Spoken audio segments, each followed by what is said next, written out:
പങ്കെടുക്കുവാനായിട്ട് എത്തിച്ചേർന്നിട്ടുണ്ട്. അദ്ദേഹത്തെ ഹൃദയം നിറഞ്ഞ സ്വാഗതം ആശംസിക്കുന്നു. ഈ പ്രകാശനം നിർവഹിക്കുന്നത് ബഹുമാനപ്പെട്ട ശ്രീ ബാബു തോമസ് അവர்களാണ്. ഈ ക്യാമ്പ് നടത്തുന്നതിന് വേണ്ടി ഈ ക്യാമ്പ് യഥാർത്ഥത്തിൽ നമ്മൾ നിശ്ചയിച്ചിരുന്നത് കഴിഞ്ഞ മെയ് മാസം നടക്കേണ്ടിയിരുന്ന ക്യാമ്പായിരുന്നു.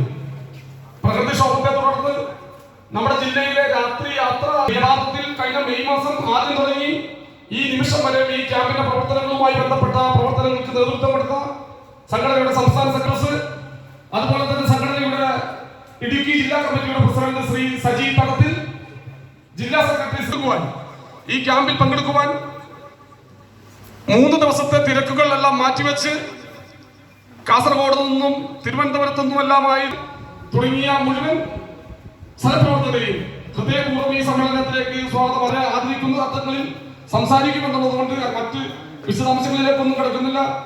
സ്വാഗതം ആശംസിക്കുന്നു. നമ്മുടെ ഈ സമ്മേളനത്തിൽ പങ്കെടുക്കുവാനായിട്ട് സാധാരണഗതിയിൽ സംഘടനയുടെ സംസ്ഥാന ക്യാമ്പുകളിലൊന്നും വനിതാ പ്രതിനിധികളുടെ പൊതുവെ പ്രാതിനിധ്യം ഉണ്ടാവാറില്ല. ഇക്കുറി നമ്മുടെ സംഘടന പ്രവർത്തിക്കുകയാണ്. ആശാ പ്രവർത്തകരുടെ നേതൃത്വത്തിൽ നമ്മുടെ സംസ്ഥാനത്ത് വനിതാ സബ് കമ്മിറ്റി പ്രവർത്തിക്കുന്നു.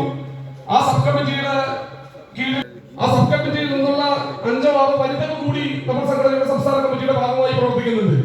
ആ സംസ്ഥാന കമ്മിറ്റിയിൽ നിന്ന് 4 ആശാക്കൂട്ടപ്പനും അതുപോലെ തന്നെ ജോയിന്റ് കൺവീനറായിട്ടുള്ള ശ്രീ സിജി പ്രതാപനും ജിഷ ബാബുവും മഞ്ജു വിനോദും ഉൾപ്പെടെ ഈ ക്യാമ്പിൽ പങ്കെടുക്കുവാൻ എത്തിച്ചേർന്നിട്ടുള്ള വനിതാ മാധ്യമ സംഘാടക സമിതിയുടെ ഭാഗമായി പ്രവർത്തിക്കുന്ന ഇടുക്കി ജില്ലയിലെ പ്രത്യേകിച്ച് കുമളി മേഖലയിലെ മുഴുവൻ മാധ്യമ